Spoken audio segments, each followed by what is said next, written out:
Bonsoir à tous, bienvenue dans Buenos Aires Calcio. Ce soir, en ce soir de Noël, merci d'être là, ça fait plaisir. Je vous souhaite un joyeux Noël, et puis ceux qui fêtent pas Noël, je vous souhaite d'excellentes fêtes de fin d'année, néanmoins. Donc voilà. Quoi de mieux que de terminer la journée de Noël après tous ces excès là, que en parlant football, en débriefant un petit peu l'actualité du football qui a eu lieu récemment. En plus, c'est une actualité brûlante, donc effectivement, c'est vraiment intéressant. Bonsoir Cotonujo, bonsoir, on veut la vraie Ligue des Champions. Merci d'être là en ce soir de Noël. Buon Natale, comme dit Octonujo, et puis on veut la vraie Ligue des Champions qui nous dit sinon sympa la fin du match du Milan AC, je suis tombé dessus par hasard, j'ai bien aimé, du fair play, de l'amour entre joueurs, etc. Oui, effectivement, c'était génial, moi j'ai adoré, c'était fantastique, extatique, voilà. Bon, justement d'ailleurs c'est un des points du soir. Alors bien entendu, ce soir on va traiter de 3 sujets. Alors vous le savez, dans Buenos Aires Calcio, rien n'est interdit, ce qui fait que on peut tout à fait faire des digressions. Si vous voulez aborder un autre sujet, n'hésitez surtout pas. Bien sûr, c'est avec plaisir qu'on en discutera ensemble. Mais les 3 sujets que j'ai sélectionnés pour ce soir, c'est bien sûr la Super League. On va revenir un petit peu sur ce format qui est voilà, qui me plaît, c'est ça mon avis tranché du soir, la Super League me plaît. Donc voilà, ça ce sera le premier sujet. Manchester United qui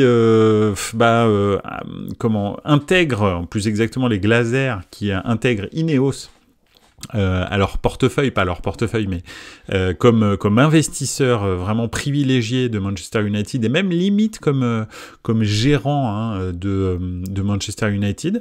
Donc on va regarder un petit peu les détails de ce qu'ils voudraient faire et ce que ça peut impliquer pour le club. Et enfin, justement, le troisième point, c'est Milan ne va pas bien. Donc voilà, il y a eu plein de rumeurs sur est-ce que Pioli va rester après ce match nul famélique contre la Salernitana. Effectivement, Pioli est passé à ça de se faire licencier. Et donc, c'est quoi la suite? Pourquoi est-ce qu'ils ont gardé Pioli? Qu'est-ce qui va pas au Milan en particulier? Bref, j'ai plein de choses à partager avec vous, mais certainement que vous aussi, vous en avez plein.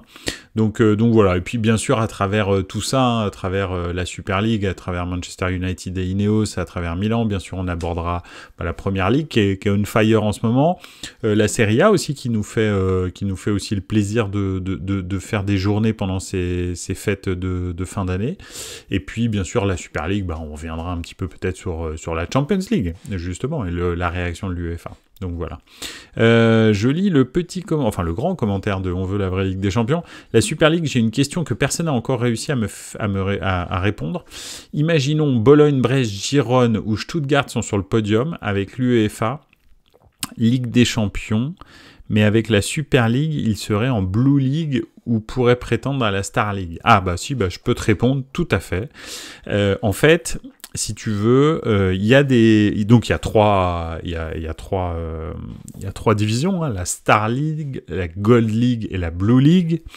Chaque année, il y a 20 équipes qui descendent de la Blue League, d'accord? Les 20 dernières équipes descendent de la Blue League, donc sortent de la Blue League, et il y a 20 nouvelles équipes qui vont rentrer, qui, justement, donc, ont obtenu leur ticket via leur performance dans leur championnat.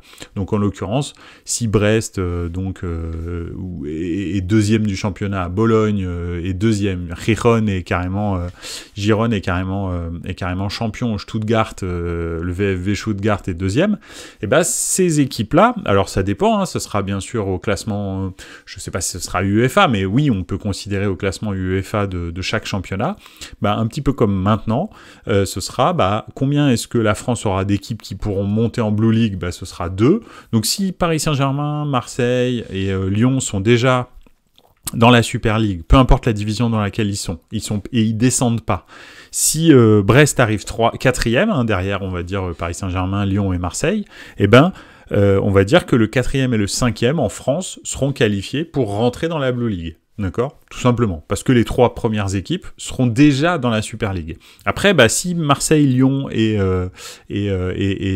Paris sont pas 1, 2, 3, mais sont 7, 8, 9, ce sera le 1 et 2 du championnat de France qui montera en Blue League. D'accord? Donc à la place de deux des 20 équipes qui sont descendues. Pareil, en Italie, il va y avoir, je sais pas, on va dire 3 qualifiés, en Allemagne 3 qualifiés, en Espagne 3 qualifiés, en Angleterre 3 qualifiés, en France 2, au Portugal 1+1, bref. Et tout ça, ça fera 20 équipes chaque année qui vont pouvoir monter en Blue League. Alors, je sais pas si ce sera 1, 3, 4, bref, je sais pas exactement, hein. Pour l'instant, ils sont pas rentrés dans le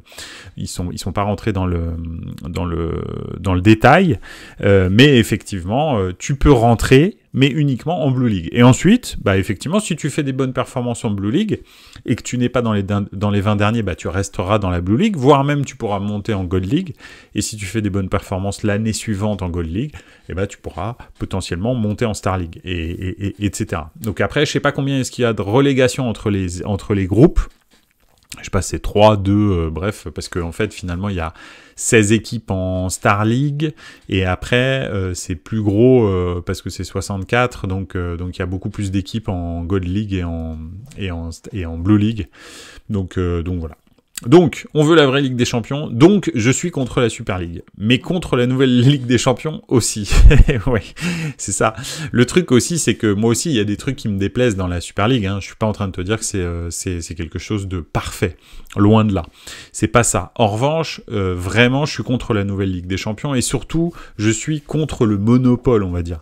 Le gros problème que rencontre la FIFA et l'UEFA, c'est cette position de monopole où ils peuvent absolument tout faire plier les clubs, les sanctionner, être juge, partie, arbitre, bref, un petit peu tout dans le football européen, ce qui fait qu'en fait, ils font strictement ce qu'ils veulent, ils répartissent l'argent comme ils le souhaitent, etc., etc. Donc c'est très compliqué, et moi, ça, ce que je reconnais en tous les cas à la Super League, c'est que elle arrive en redynamisant le domaine. Hein, c'est un petit peu comme, je sais pas, dans la téléphonie, quand il y avait que France Télécom à l'époque, hein, c'était très cher le téléphone, et puis quand Bouygues, Free, SFR, etc. sont arrivés, surtout Free en l'occurrence, tout a explosé et les prix du téléphone portable comme du téléphone fixe, a chuté. Et c'est exactement la même chose. Quand la Super League arrive et dit nous, on garantit que notre compétition sera gratuite à regarder, qu'il y aura 400 millions de gains qui seront distribués entre les équipes, que en gros, il y a 80% pour les équipes, il y a 13 ou 14% pour les organisateurs, donc à 22, et le reste, les 6%, c'est pour l'organisation des compétitions. En fait, moi, c'est ça que je veux entendre, d'accord? Avec l'UEFA, on ne sait jamais combien est-ce qui est redistribué aux clubs. Les clubs touchent, allez, on va dire 80-90 millions d'euros, et tu sais pas vraiment pourquoi, mais 80-90 millions d'euros, la plupart, les très gros clubs, c'est même pas un transfert. Et ça, c'est une année en Ligue des Champions qui leur revient.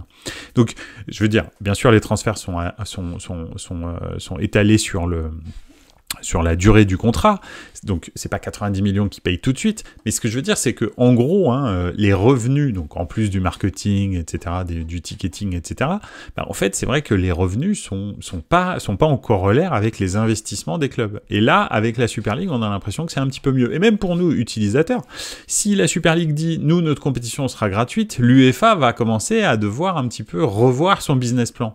Et ça c'est cool, en fait. Moi, je sais pas si à la fin, la Super League va gagner ou si l'UEFA va gagner. Moi, il y a une seule chose que je vois dans la situation, c'est que déjà d'une, si on n'essaye pas, on ne saura pas. Est-ce que c'est bien, est-ce que c'est pas bien? Parce qu'en fait, on ne se rend pas bien compte.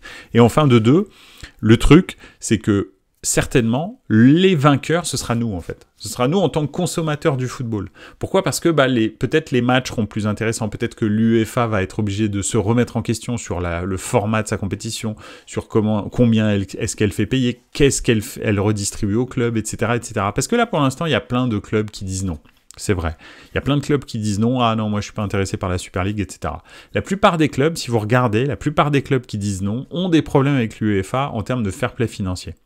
Donc en gros, ils sont un petit peu obligés pour l'instant par l'UEFA, hein, dans un espèce d'accord hein, que par exemple Manchester City et le Paris Saint-Germain a pu avoir avec l'UEFA. Hein. Lors de la première Super League, Paris et Manchester City sont les deux plus gros, on va dire, sponsors de l'UEFA pour lutter contre la Super League. Et depuis, ils n'ont plus aucun problème avec le fair play financier.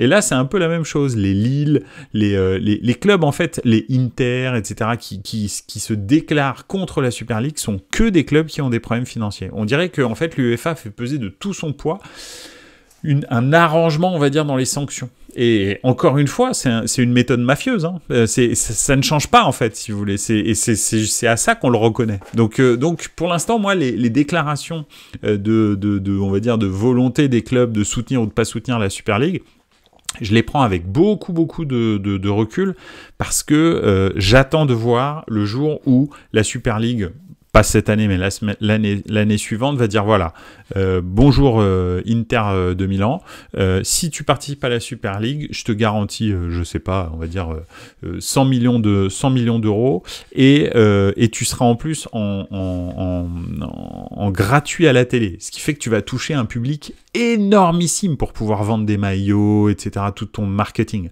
En fait, il y a un moment donné où les clubs vont se dire ah bah ouais, mais en fait, on a tout à gagner avec la Super League. En tous les cas, dans un premier temps. Peut-être que dans 5 ans, la Super League, l'UEFA se sera tellement réformée que la Super League sera plus pertinente et tout le monde retournera dans le giron de l'UEFA. En tous les cas, ça brise le monopole et ça, c'est bien. Donc voilà. Okutonojo qui dit si c'est gratuit, je signe. Bon, bah voilà, moi aussi. On veut la vraie Ligue des Champions. Moi, l'UEFA me fait bien rire. Ça crie sur la Super League, mais se mettre d'accord avec la FIFA pour inclure 12 clubs européens pour le nouveau championnat du monde des clubs, là, ça passe crème, bien sûr. Le fair play financier, il existe encore. Et oui, il existe pour ceux qui refusent d'être un peu dans le giron de l'UEFA. Et si le PSG est contre la Super League, c'est parce que beIN Sport a les droits de la Ligue des Champions, donc dans de très nombreux pays. Oui, tu as tout à fait raison. Il y a ça, et puis il y a aussi le fait que, pour l'instant, Manchester City et le PSG ont un avantage hégémonique ultime sur tout le monde. Hein. C'est-à-dire qu'ils ont plus d'argent que tout le monde, vu que en gros leur investisseur est sans fond. Newcastle aussi, un petit peu dans ce cas-là. Des clubs comme Manchester United aussi a des vrais trucs. Si tu vas en Super League, là, c'est plus la même chose. Parce qu'en fait, quasi tout le monde aura les mêmes revenus. Vu que tu as 14 matchs qui sont garantis, avec des revenus garantis pendant les 3 premières saisons. Donc ça veut dire que tout le monde aura les mêmes ressources, en plus bien sûr de ton marketing, de ton ticketing, etc. Donc ça c'est un peu individuel, mais tu auras des ressources qui seront énormes. Beaucoup de clubs auront des ressources énormes et pourront enfin lutter contre des clubs de première ligue ou contre des superpuissances qui sont détenues par des pays. Et ce que l'UEFA n'offre pas en fait. C'est pas possible en fait de lutter contre la première ligue et ses droits télé astronomiques ou contre des États propriétaires de clubs. Style Newcastle, Manchester City et le Paris Saint-Germain. Donc voilà, donc c'est un petit peu ça aussi que la Super League offre. C'est une vraie alternative pour pouvoir lutter contre ces clubs qui ont une ressource complètement folle. Donc voilà. Qu'est-ce qu'on a et donc, beIN Sport, Qatar PSG, Nasser PSG, toujours l'argent qui domine. Oui, bien sûr, c'est clair. Hein, c'est pour ça que de toute façon, c'est une vaste histoire d'argent, hein, cette histoire entre l'UEFA et la Super League.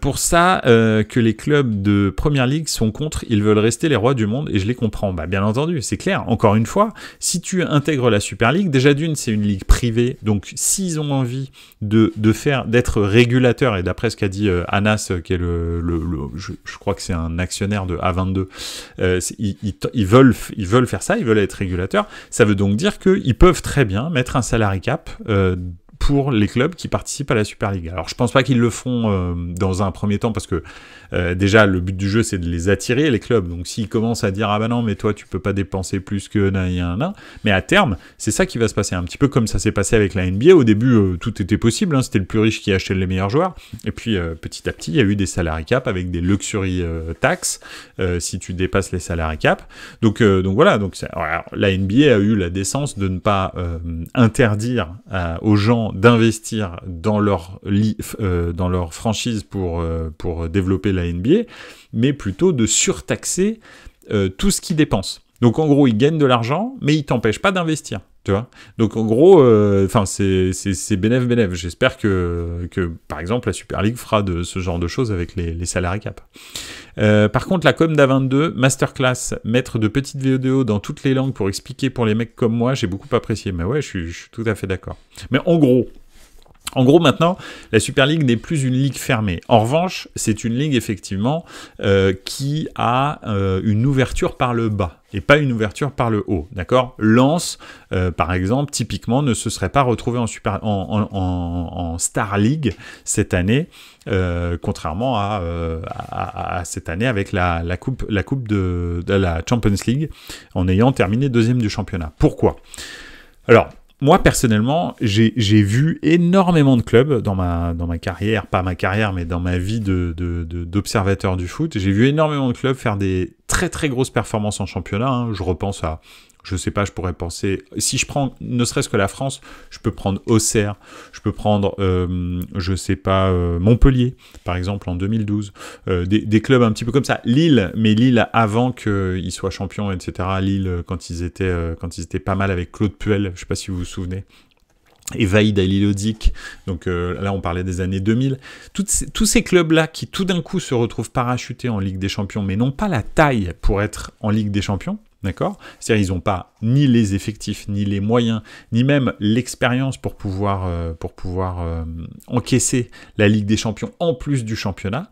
En fait, très souvent, ça donne des saisons où les clubs descendent directement la même saison, en fait. En gros, ils terminent 2e du championnat ou même champion. L'année suivante, c'est une année galère. Pourquoi ? Parce que les joueurs sont focus sur la Ligue des Champions. Ils se prennent pipe sur pipe en Ligue des Champions. Alors Lens, c'est un petit peu particulier parce que je suis d'accord, Lens, c'est peut-être l'exemple qui cache un peu la forêt, enfin en tous les cas l'exemple qui confirme la règle, pardon, je vais y arriver, l'exception qui confirme la règle, ça y est, je reparle français, désolé, hein, le 24 décembre c'était juste hier, hein, c'est difficile aujourd'hui, donc en fait c'est vrai que en gros, c'est très compliqué pour ces clubs-là, ces tout petits clubs-là, de tout d'un coup intégrer la Ligue des Champions. Je me souviens encore de l'entraîneur de l'AJ Auxerre qui prenait des photos avec Mourinho avant le match contre le Real. C'était en 2009, je crois, ou 2010. Tu te dis, mais en fait, tu prends des photos. Ça veut dire que tu es un touriste, en fait. Tu arrives en Ligue des Champions pour faire du tourisme. Et ils avaient pris des pipes contre tout le monde, hein, parce qu'en plus, Auxerre était tombé dans le groupe du Milan, dans le groupe du Real, et puis le 3e, je crois que c'était l'Ajax, ou un truc comme ça. Enfin bref, ils se sont fait déboîter, et cette année-là, ils descendent, je crois. Hein. Donc, par exemple, Montpellier est vraiment pas loin dans la saison 2012-2013 de descendre aussi en 2e division. Il y a énormément de clubs qui ne supportent pas ça.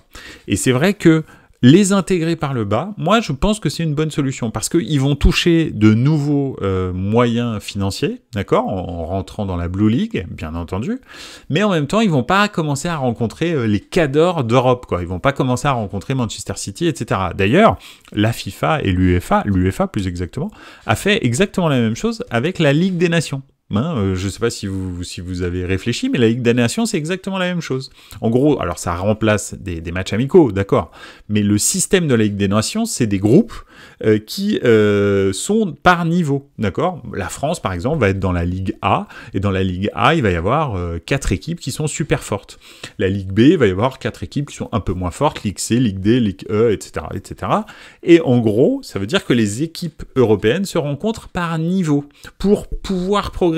Parce que à quoi ça sert de faire rencontrer, je sais pas, on va dire Andorre avec l'équipe de France ou avec l'équipe d'Angleterre. Ils vont prendre 24-0 et ça va faire avancer le schmilblick à quel niveau en fait. C'est quoi le but du jeu? Est-ce que tu penses que Andorre, à la fin, ils vont se dire ah bah on a beaucoup appris dans ce match-là où on a pris 10-0 contre l'Angleterre.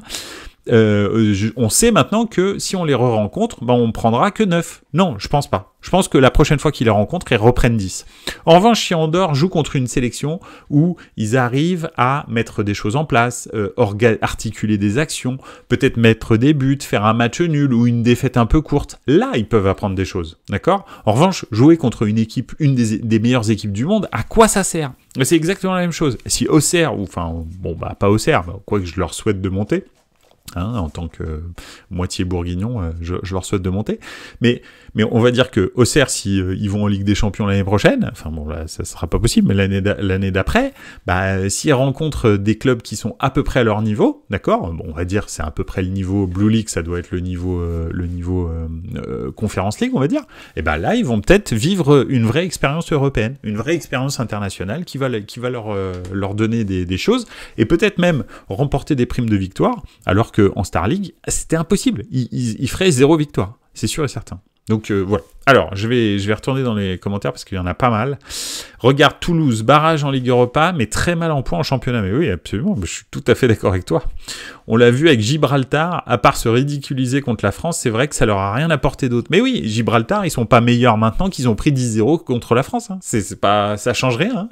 Donc c'est pour ça que moi je suis pas contre l'intégration de ce genre d'équipe par le bas de la Super League. Et si elles ont le niveau, hein, si elles résistent bien à la Blue League, eh ben elles y restent une deuxième année et donc elles ont des revenus qui sont meilleurs.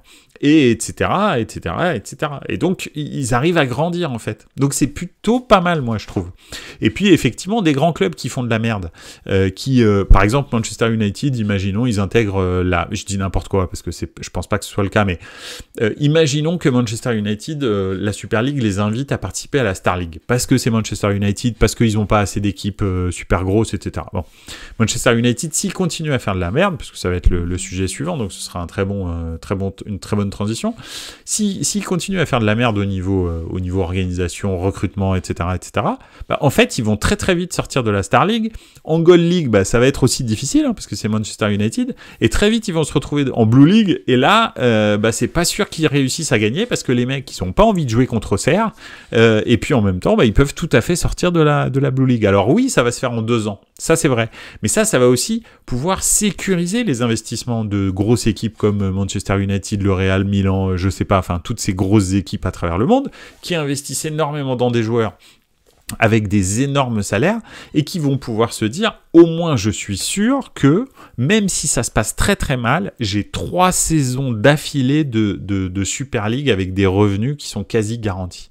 Et donc ça permet de pouvoir investir à moyen terme, d'accord, sans se mettre dans le rouge et se retrouver dans des situations du type le FC Séville en ce moment, je sais pas, le Barça par exemple en ce moment, des situations économiques qui sont dramatiques. Et on est tous d'accord, même si vous savez que je porte pas le Barça dans mon cœur, mais vous savez aussi que une Ligue des Champions sans le Barça, qui se fait battre, d'accord, je m'en fous en fait, mais une Ligue des Champions sans le Barça, en fait, c'est pas une Ligue des Champions. Ou une Super League sans le Barça, c'est pas une Super League. Et donc, je veux que le Barça ait une stabilité financière pour pouvoir lutter avec les autres et pouvoir les rencontrer, que Milan puisse rencontrer le Barça et que Milan puisse les battre. Il y a rien de plus satisfaisant que ça. Moi, le but du jeu, c'est pas que le Barça il dépose le bilan. Moi, j'ai envie d'avoir le Barça en Super League. Je veux juste que Milan déglingue le Barça. Voilà l'histoire, c'est tout. mais je veux que le Barça soit là. Donc voilà. Donc c'est un peu ça en fait. C'est pour ça que moi cette Super League elle ne m'embête pas. Alors certainement que à l'usage, une fois qu'elle sera lancée, si jamais elle voit le jour, à l'usage, bah effectivement, je pense qu'il faudra la réformer, un peu comme la Ligue des Champions. Elle a été réformée plusieurs fois. Hein, et là, c'est la dernière mouture a l'air alambiquée, pour le moins. Mais voilà. Donc je pense que, en tous les cas, elle vient casser un monopole. Ça, c'est très très bien. Le système de rentrée par la Blue League me choque pas outre mesure. Et voilà, après, il faudra voir un petit peu et le fait que ce soit gratuit pour nous, les supporters, je trouve que c'est top. Donc voilà. Je trouve que c'est top et intelligent. C'est-à-dire, très clairement, quand tu as 3 millions d'abonnés Canal, je dis n'importe quoi, mais tu as 3 millions d'abonnés, 3 millions et demi d'abonnés, je crois, Canal, un truc dans le genre en France, ou peut-être 6, enfin, peu importe. Que donc, potentiellement, quand tu joues à un match de Ligue des Champions et que tu t'appelles le Paris Saint-Germain, bah, tu vas toucher 6 millions de personnes. Et ça, c'est si 100% des abonnés Canal regardent. Probablement ce sera pas le cas, donc tu vas probablement toucher 4 millions, parce que la plupart des gens qui prennent un abonnement Canal, c'est aussi parce qu'ils aiment le foot. Donc tu vas toucher 4 millions de personnes. Donc oui, effectivement, ces 4 millions de personnes, elles payent un certain montant à Canal, et Canal gagne de l'argent, bien entendu. Mais si Canal diffuse le même match du Paris Saint-Germain contre le Bayern Munich, en clair, Imagine le prix du spot publicitaire à la seconde, sachant que tu peux toucher là 70 millions de personnes. Alors bon, sur ces 70 millions, il n'y a pas tout le monde qui aime le foot, mais en tous les cas, 30 millions. 30 millions de personnes. Le même spot publicitaire, tu crois qu'il prend... il est minimum multiplié par 10, en fait, le prix du spot publicitaire. Et toi, c'est la même chose en tant que Paris Saint-Germain. En tant que Paris Saint-Germain, au lieu de toucher 4 millions de personnes, dans leur foyer, leur faire vivre des émotions, parce que peut-être tu tapes le Bayern dans des situations rocambolesques, comme, je sais pas, je prends, moi, un match qui m'a touché du Paris Saint-Germain, c'était le Paris Saint-Germain Real Madrid de 1993, la qualification au parc à la 97e minute. Bon, ce match-là, qui m'a touché, moi, personnellement, si tu le fais vivre à 40 millions de personnes, potentiellement, tu vas vendre beaucoup plus de maillots que si tu es diffusé, encrypté sur la chaîne de Canal+. Et Canal va gagner plus d'argent aussi. Donc, je comprends même pas, en fait, pourquoi des matchs de foot de cette ampleur ne sont pas diffusés en clair par défaut, en fait. Même si c'est une chaîne cryptée. Fais-le, en fait. Il y a pas de raison, quoi. Mais bref. Donc, voilà.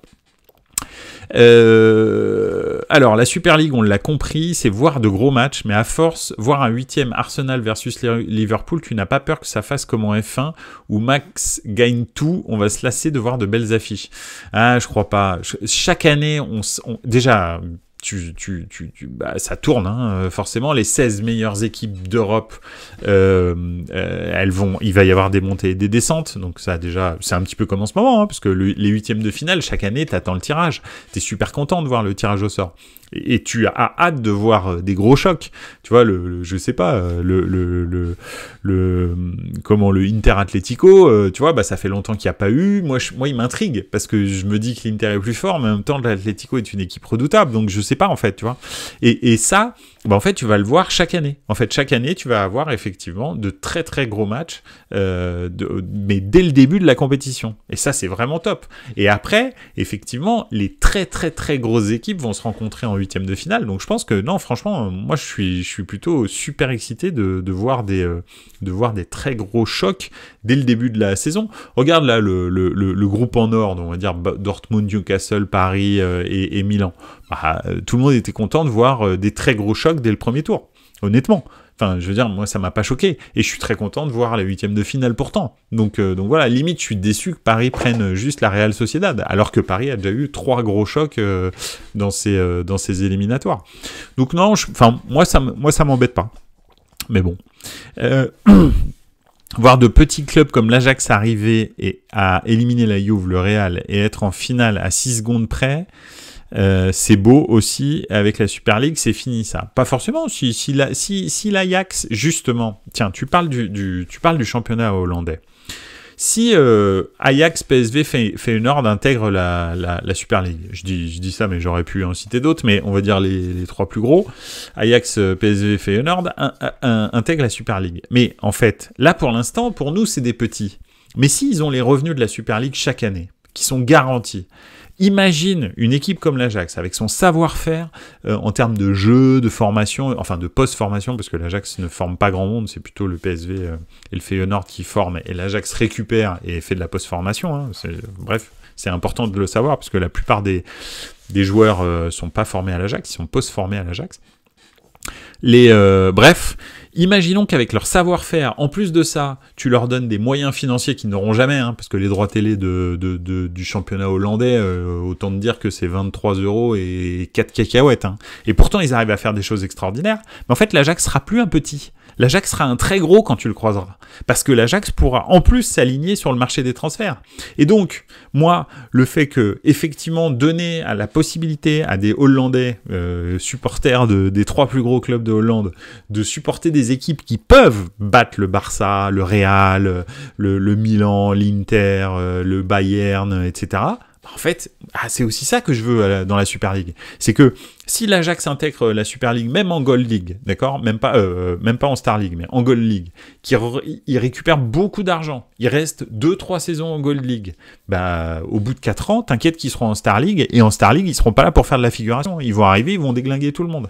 Donc c'est aussi ça relancera des championnats qui sont morts. Imagine un club belge comme Anderlecht, qui finalement réussit à se qualifier en Super League, et arrive à passer 3-4 saisons en Super League. Mais imagine quelle équipe ils vont pouvoir sortir, et comment est-ce que les supporters de Anderlecht vont se sentir quand ils vont pouvoir s'aligner sur on veut recruter Lukaku en face de l'Inter, et finalement ils vont l'avoir, Lukaku. Je sais pas, je dis n'importe quoi, mais c'est exceptionnel pour des petits championnats comme ça, en fait. La Super League, c'est exceptionnel pour ce petit championnat. Donc moi je suis pas pessimiste comme ça, parce que le problème c'est que tu vois l'Ajax là, ils ont fait une année extraordinaire parce qu'ils avaient un groupe avec un entraîneur où tout marchait bien. D'accord, super. Derrière, tu les as pas vus. Même les joueurs sont pas devenus ce qu'ils auraient dû devenir.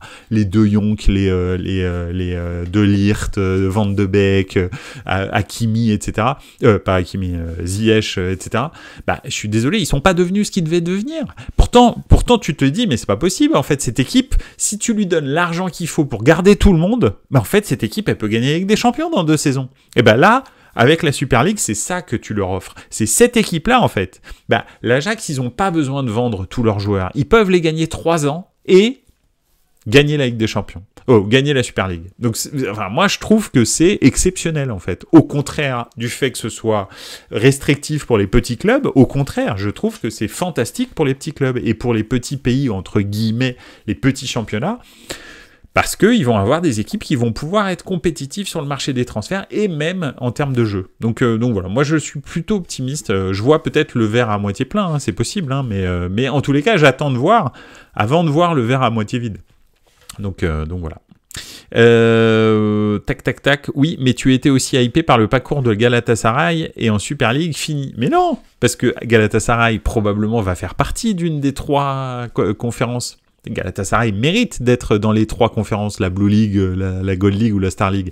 Et encore une fois, si Galatasaray reste 2 ans en Blue League, monte ensuite en Gold League, reste 2 ans en Gold League, bah au bout de 5 ans, ils seront en Star League, pas pour rigoler, ils seront là pour gagner la Star League. Donc voilà, donc c'est ça aussi, et vu qu'ils auront les mêmes revenus que les autres, bah tout d'un coup, tu donnes à Galatasaray les mêmes revenus que l'Inter, que Manchester City, que Paris, etc.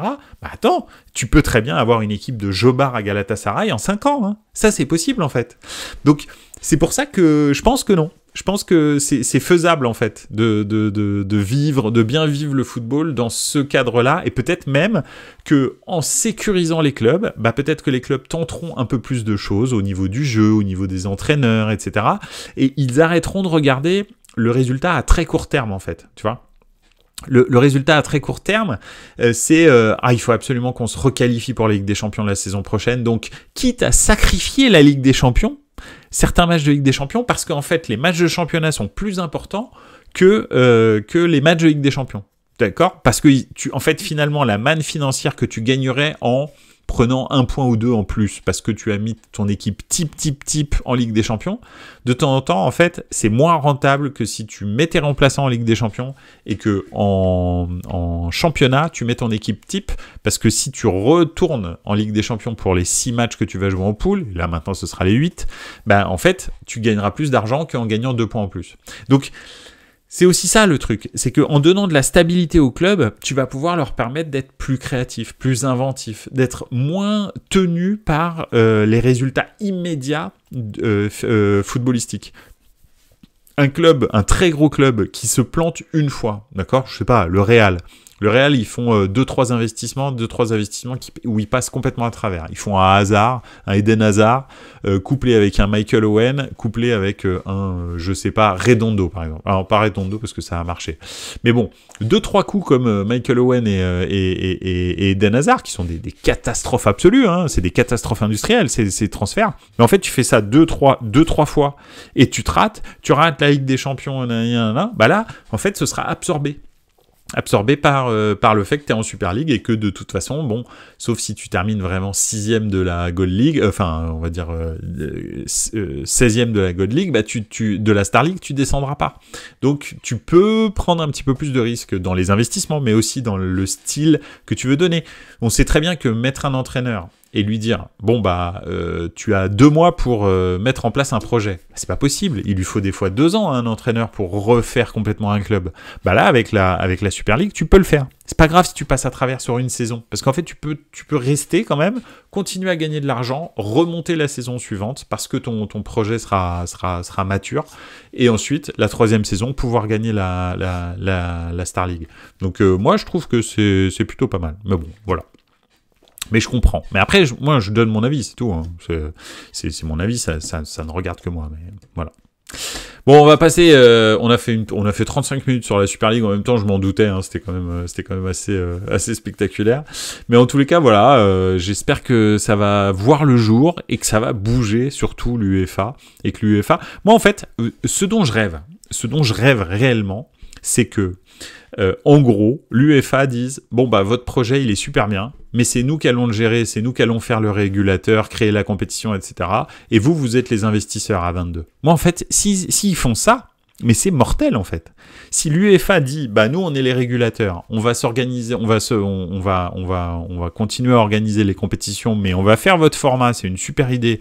Et vous à 22, bah vous êtes les promoteurs on va dire, et vous avez l'argent des investisseurs qui veulent bien investir dans ce projet-là. On garde le nom Ligue des Champions, mais on réforme le format et on fait ce genre de choses. Bah, franchement, mortel quoi. Ce serait top. Donc voilà. Bref. Tadic. Eh oui. Ah oui, Tadic, Arabie Saoudite aussi. Et oui, et puis la Super League aussi, c'est...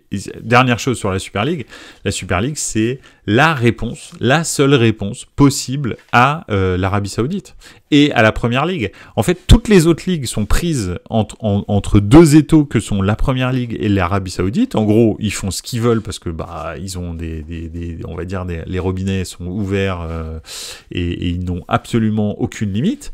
Et tous les autres championnats, Italie, Espagne, Allemagne, France, et puis alors, je parle même pas du Portugal, Hollande, Belgique, Écosse, etc. Tout ça, des championnats qui sont quand même historiques, qui sont importants, la Grèce, la Turquie, etc. En fait, t'es pris, tu peux absolument, t'es comme dans une espèce de deuxième division, mais financière en fait, où tu fais ce que tu peux avec ce que t'as. Et il y a des années où tu passes complètement à travers parce que tu peux pas réussir tout le temps quoi. Donc voilà. Donc moi j'aimerais bien que l'UEFA prenne à bras le corps ça, organise la Super League et que A22 soit le promoteur de cette Super League et que les investisseurs qu'ils ont financent cette Super League. Ce serait vraiment top. Pour faire un peu d'humour en ce jour de Noël, la Super League existe déjà en Suisse. Mort de rire. Ah oui, c'est vrai. Absolument. T'as tout à fait raison. Puis en vrai, la Super League existe déjà en Première Ligue. La Première Ligue, c'est déjà la Super League, en fait, en vrai. C'est juste que, voilà, c'est juste national, quoi. Et là, ce qu'on propose, c'est de faire un championnat international. Donc voilà. Bref, allez, on passe à Manchester United. Je voulais vous dire aussi que j'ai une très jolie veste du Milan de 1989. Voilà, j'ai envie de vous le dire, ça fait plaisir. Je vous montre le dos quand même, un petit peu, voilà. Et c'est avec Mediolanum comme sponsor. Voilà, j'ai envie de vous la montrer, elle est mortelle. Donc voilà, en Turquie aussi, ouais, c'est la Super League turque, c'est vrai, t'as raison. Bref. Manchester United et Ineos. Donc Ineos va devenir... Non, c'est pas mon cadeau de Noël. Ça fait longtemps que je l'ai, mais je la mets rarement. Donc voilà. Manchester United et Ineos. Ineos va intégrer donc va devenir actionnaire de Manchester United, un actionnaire minoritaire, mais dans les faits, Ineos, avec sa science du sport de haut niveau, on va dire, va gérer Manchester United. Donc là, ils ont a priori une stratégie sportive globale et de recrutement, mais aussi de formation, des jeunes, de tout en gros. Hein, ils veulent reprendre complètement le domaine sportif à Manchester United et restructurer absolument tout l'organigramme sportif. Avec ou sans Erik ten Hag, je pense que il va sauter, hein, à mon avis. Je pense qu'ils vont arriver avec certaines personnes. Hein, donc voilà, donc c'est vraiment un projet global. Moi, je suis plutôt optimiste parce que Ineos a une vraie expertise du sport de haut niveau. Nice a été un petit peu aussi en plus un laboratoire pour eux. Alors il y a eu des hauts et des bas, mais là ces derniers temps on est plutôt dans les hauts de Nice, hein, avec le recrutement de Farioli et puis même le recrutement en général de joueurs qui sont plutôt intéressants. La mayonnaise commence à prendre gentiment. Donc voilà, donc franchement, on veut la vraie Ligue des Champions qui dit je suis pas convaincu par Ineos. Quand tu vois leur projet à Lausanne et à Nice, ils sont meilleurs sur le vélo, Ineos, que sur le foot. Oui, alors je suis tout à fait d'accord avec toi, absolument. Ils ont beaucoup plus de réussite dans le vélo que dans le sport. Moi, c'est plus que dans le foot. Moi, c'est plus l'expertise globale du sport de haut niveau et surtout, j'ai bien l'impression que Ratcliffe a pas du tout envie d'avoir les mêmes résultats avec Manchester United qu'il a avec Nice et avec Lausanne. C'est un vrai supporter de Manchester, il a grandi dans la ville, il est fan de Manchester depuis qu'il est petit. Je pense sincèrement qu'il va mettre beaucoup plus de moyens et d'envie et de motivation à Manchester qu'il l'a fait à Nice et à Lausanne.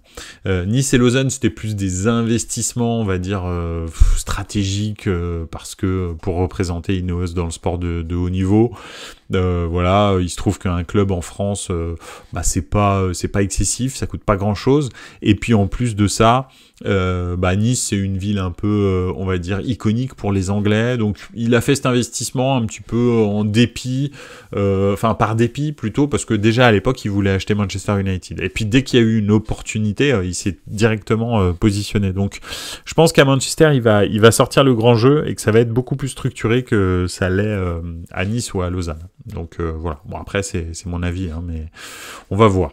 Donc voilà. Moi je suis plutôt optimiste et j'ai vraiment hâte de voir ce qui va se passer.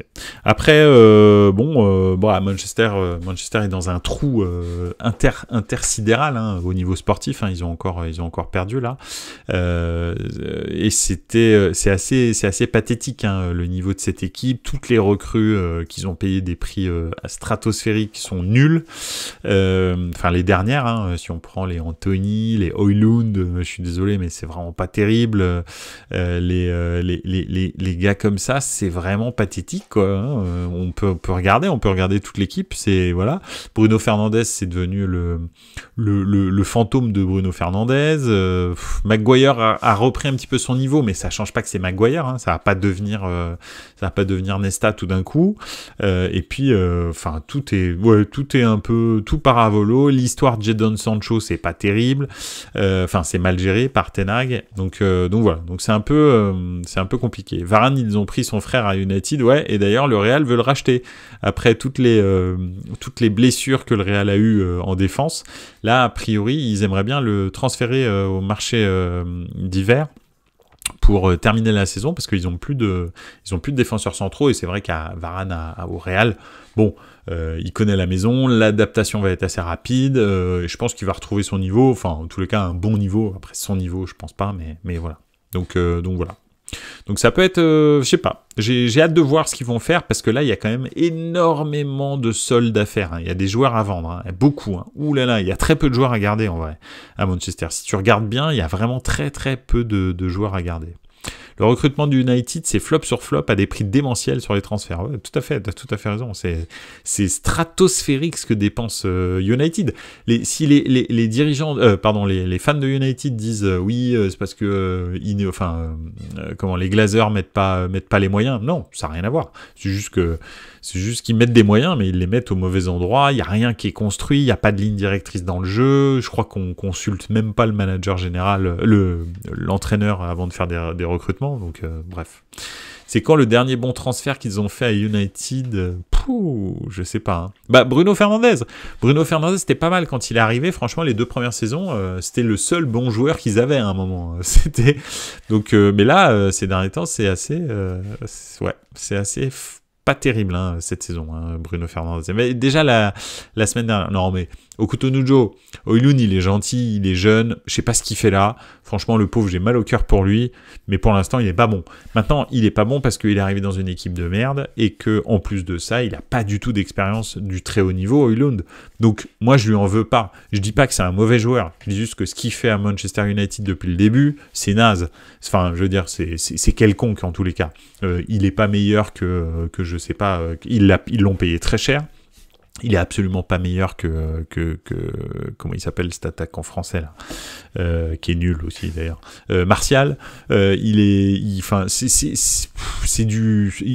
est pareil que Rashford, et encore Rashford est légèrement au-dessus, mais Rashford c'est pareil. La pépite Rashford. Mais sérieusement, enfin je veux dire, le gars il vivote quoi, il vivote sur son niveau. Honnêtement, non, Manchester United, il y a rien, il y a pas un joueur où tu te dis ah ouais vraiment c'est bien ça. Franchement c'est top. Non, que dalle, il y a rien. Même Onana est devenu nul. Donc voilà. Imagine les Martial, Anthony, Højlund, Maguire, il y a 400 millions de transferts dépensés pour un rendement, mais c'est même pas très limité. On veut la Ligue des Champions, c'est carrément nul. Donc bref, enfin. Bref, donc on va voir un petit peu ce que United va faire avec Ineos à la barre. Probablement, on le verra plutôt la saison prochaine. Hein. Là, on est juste avant le mercato d'hiver. Alors oui, il parle de beaucoup de noms de transferts et tout, mais je suis pas sûr qu'il puisse le faire déjà. Et puis surtout, il faut vider ce vestiaire de mort. Il faut absolument assainir ce vestiaire avant de faire des recrutements ciblés, quoi. Donc voilà. Et puis surtout, il faut trouver le bon entraîneur. Enfin bref, l'entraîneur avec lequel tu as envie de travailler, qui a un vrai projet, etc. Il y a énormément de choses à faire avant de penser à un mercato. Donc on verra bien. À côté de ça, donc Liverpool et Arsenal ont fait match nul. Aston Villa pouvait prendre la première place du championnat, il a fait match nul aussi. Donc voilà. D'ailleurs, je trouve que Liverpool a déconné dans ce match-là. Ils avaient l'occasion de vraiment gagner ce match. Ils ont eu plusieurs occasions qui pourraient où ils pouvaient vraiment faire le break. Déjà, le premier but est quand même c'est pas terrible. Hein. Konaté, je sais pas ce qu'il faisait. Il cueillait des fleurs pendant que Gabriel est parti marquer son but. Donc ça déjà moi j'adore Konaté, mais là c'est pas normal sur un coup de pied arrêté d'avoir un marquage aussi pourri. Enfin c'est pas possible d'un défenseur central qui fait 2 mètres. Je veux dire tu doutes bien qu'ils vont jouer sur Gabriel ou sur Saliba. Enfin en l'occurrence Saliba est pas là, mais si il était là. Donc voilà, mais tu sais bien qu'ils vont jouer sur les grands. Ils vont pas jouer sur les petits. Donc s'il y a un gars qu'il faut vraiment que tu suives, c'est lui. Et donc je sais pas, fais ce que t'as à faire quoi. Mais bon bref. Ça parle de Lopetegui et Potter pour United. Ouais, moi aussi, pas convaincu par les deux choix. Hein. Je suis pas... non, il faudrait qu'il... Tu vois, un De Zerbi qui arrive et tu lui donnes tous les pouvoirs et tu recrutes vraiment ce qu'il a besoin, enfin en tous les cas comme profil, pas forcément comme joueur, parce que voilà. Voilà, je pense que ça, c'est la bonne direction à prendre. Mais j'espère pas, parce que Milan aimerait bien le recruter, De Zerbi, pour la saison prochaine. Donc voilà. Liverpool, c'est faible aussi, je trouve. Salah et l'arbre qui clash la forêt. Beaucoup de flops niveau transfert dernièrement. Les Luis Diaz, je sais jamais. Nunez, Gakpo, de jolis flops. Ouais, oui, c'est pas faux. Mais oui, c'est pas faux. C'est vrai qu'à Liverpool, ça passe toujours plus. Mais ils ont quand même des résultats, tu vois, Liverpool, contrairement à Manchester United. Ces 5 dernières saisons, quand même, Liverpool, c'est toujours quasi toujours, excepté la saison dernière, qui était une saison vraiment bizarre, c'est toujours dans le top 4. C'est toujours en Ligue des Champions assez loin. Voilà, c'est pas mal quand même. Moi, j'aime bien Luis Diaz, honnêtement. Jota, on l'a un peu perdu, malheureusement. Nunez, ça dépend. Et des fois, il fait des très bons matchs. Des fois, il est nul, comme jamais. Donc, il me fait penser vraiment à Cavani. Nunez, c'est un Cavani bis. Vraiment. Autant, tu as envie des fois de lui dire, mais c'est le meilleur joueur du monde. Et puis, des fois, de dire, mais c'est pas possible d'être aussi nul, quoi. Donc voilà. Donc, je sais pas. J'ai beaucoup de mal. Nunez et Cavani, c'est un peu les mêmes. Mais j'aime bien les deux, en tous les cas, leur état d'esprit. Donc, ça, c'est déjà bien. Et voilà, bah après, c'est clair, Liverpool a des faiblesses, hein, ça c'est clair. Mais je trouve que le milieu de terrain commence à s'articuler gentiment, que la défense, bon, ils n'ont pas eu de stabilité, hein, parce qu'effectivement, il y a énormément de blessures. De toute façon, c'est une saison avec énormément de blessures, hein. Sur les gros clubs, c'est hallucinant. Donc voilà, mais non, enfin, ils sont pas extraordinaires, mais ils ont eu les occasions quand même contre Arsenal, qui est soi-disant la meilleure équipe d'Angleterre. Donc c'est pour ça que je me dis, ouais, c'est dommage pour Liverpool, parce qu'ils ont eu des occasions. À un moment, il y a un 4 contre 1, je crois, un truc dans le genre. Et qu'est-ce qu'ils ont fait pour réussir à rater cette occasion, quoi. Mais bon, bref. Enfin voilà. Quand tu fais un 11 contre Arsenal avec Tsimikas, oui, Tsimikas, c'est pas terrible. Ça, je suis d'accord avec toi. Ça, je dis pas. Bon, d'ailleurs, il s'est fait une commotion cérébrale en mettant un coup de tête au tibia de Jürgen Klopp, ou un truc dans le genre. C'était assez marrant à voir. Voilà, en tous les cas, pour Manchester United, un petit peu la Première Ligue, on est passé rapidement. Il va y avoir bien sûr le Boxing Day demain, hein, donc le ratez pas, il y a des matchs très intéressants. Et puis tout au long de la semaine, hein, il y a des matchs tous les jours après Noël.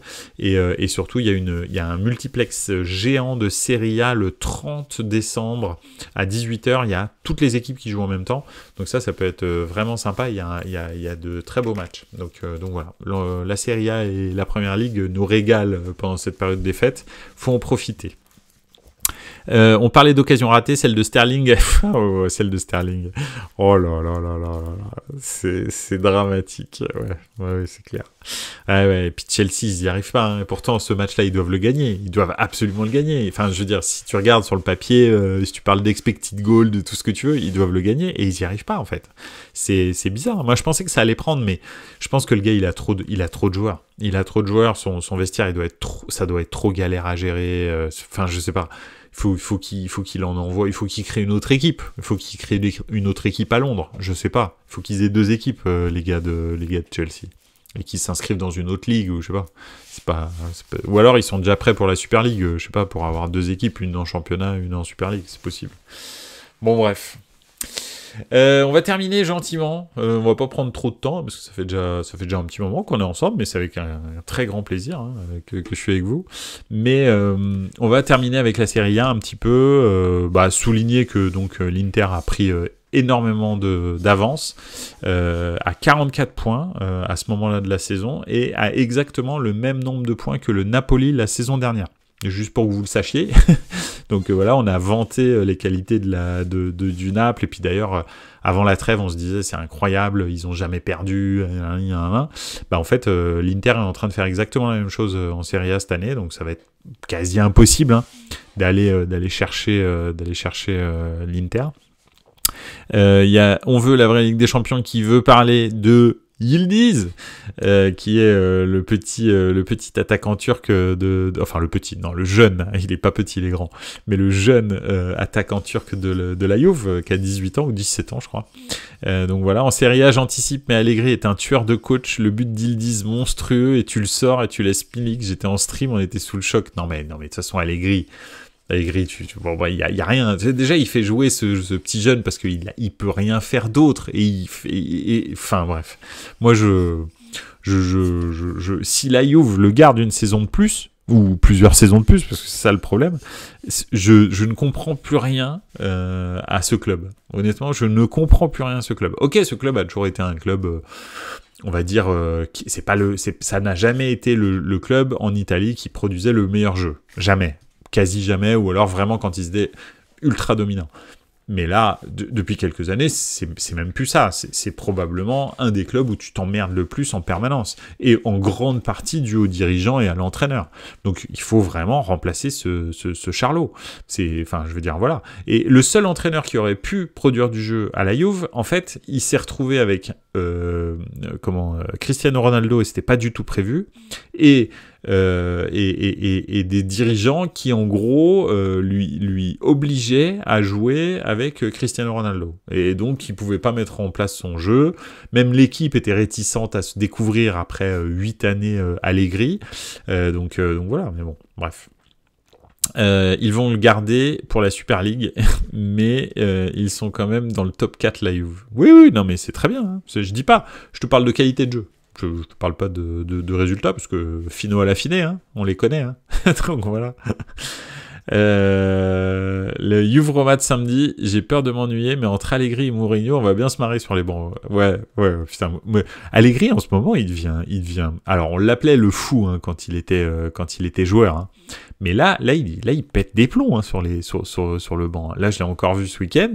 Il fait n'importe quoi. Il est complètement dégénéré, ce gars-là. Il faut vraiment qu'il arrête le coaching. Hein. Il faut qu'il prenne des petites pilules. Ça va lui faire du bien. Hein. C'est pas bon pour sa santé, c'est sûr et certain. Il faut que ça s'arrête. Faut que ça s'arrête. Autant de Mourinho, tu vois.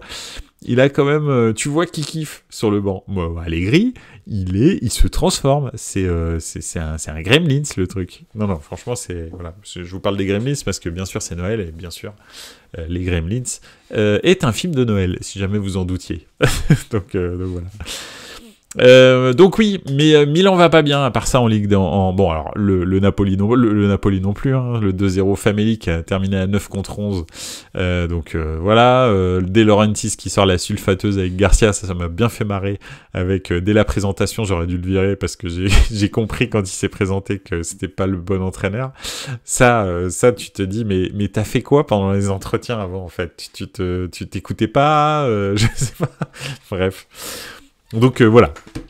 En tous les cas, Milan va pas bien. Pourquoi ? Parce que Milan en est à la 30e blessure, musculaire depuis le début de saison. Donc ils ont marqué 31 buts et ils ont 30 blessures musculaires. 30 blessures musculaires en une demi-saison. C'est jamais arrivé. C'est un record absolu. Jamais arrivé. Je pense que le préparateur physique ou je sais pas qui, le médecin, les deux, je sais pas qui c'est Boulet Bill, c'est Tic et Tac, je sais pas, en tous les cas, c'est pas des préparateurs physiques ni des médecins, je sais pas qui c'est, mais c'est, bref, en tous les cas, vraiment nul.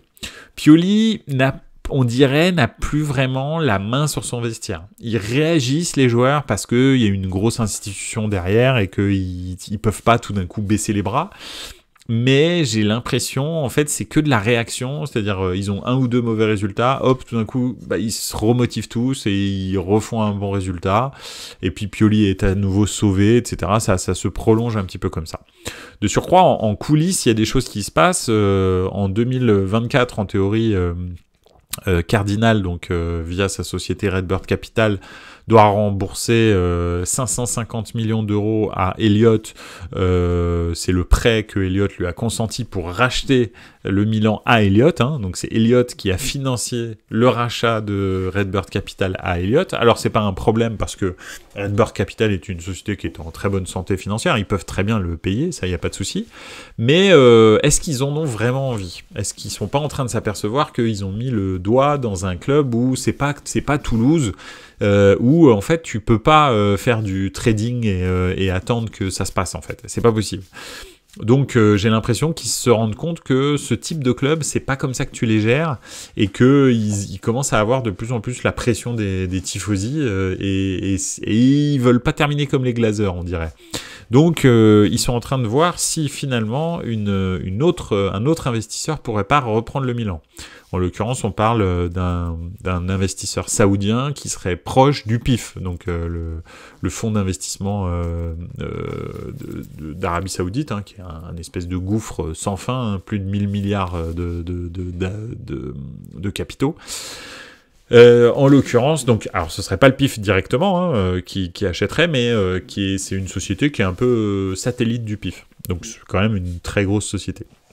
Donc dans un premier temps, il rachèterait le prêt à Elliott de 550 millions d'euros pour finalement, dans la même année ou peut-être un an après, racheter toutes les autres parts à Redbird Capital et devenir actionnaire majoritaire du Milan. Donc là, on en est là sur le truc. Salut Kif Kony, joyeux Noël, ça fait plaisir. Donc voilà, donc c'est assez il se passe beaucoup de choses à Milan.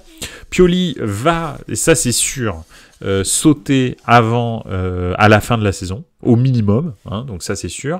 Et après les projets derrière, c'est quoi ? C'est justement Thiago Motta, t'en parles, on veut la vraie Ligue des Champions en parlant de Bologne, on va en parler un petit peu après, bien entendu. c'est Motta, c'est De Zerbi. Ça, De Zerbi, ce serait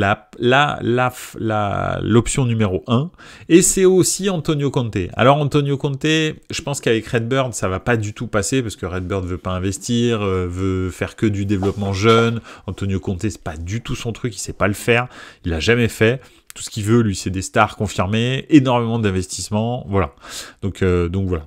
Donc effectivement, c'est tout ce qu'il recherche, et c'est pour ça que Antonio Conte collerait plus avec le nouvel investisseur qu'avec Redbird Capital. Donc voilà. Et si Pioli se rate là, sur les trois prochains matchs, qui sont 3 petits matchs, il y a 2 matchs de championnat et un match de Coppa Italia, que contre des petites équipes, des Sassuolo, des trucs comme ça, s'il se rate, il saute. Je crois qu'il saute, et là, potentiellement, il pourrait y avoir un espèce d'attelage Abaté Ibrahimovic, pas en tant que coach vraiment Ibra, mais plus comme on va dire directeur général, et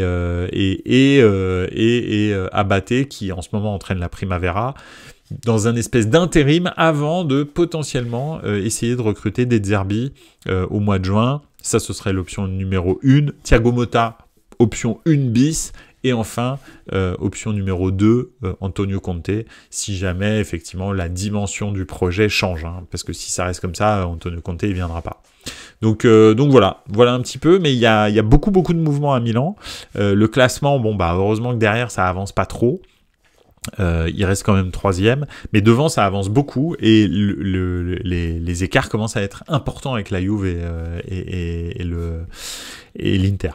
Donc voilà, en Ligue des Champions on est sorti, en Europa League je sais pas ce que ça va donner.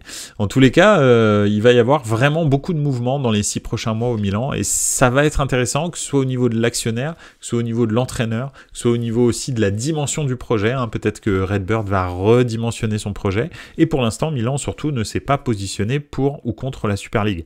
A priori ils sont plutôt pour, mais je pense qu'ils attendent de voir comment ça va se goupiller. Pour l'instant ils sont en négociation à mon avis avant de savoir s'ils disent officiellement qu'ils rentrent dans la Super League ou pas. Donc voilà. Donc en tous les cas c'est intéressant ce qui va se passer, mais en ce moment Milan peut vraiment très très mal basculer, et s'il bascule mal là sur les 3 prochains matchs, je pense que ça va être très compliqué de garder une place dans les top 4, et s'ils sont pas dans le top 4, bah là ça va être complexe. Là ça va être très très complexe. Je vais faire un petit tour dans les commentaires.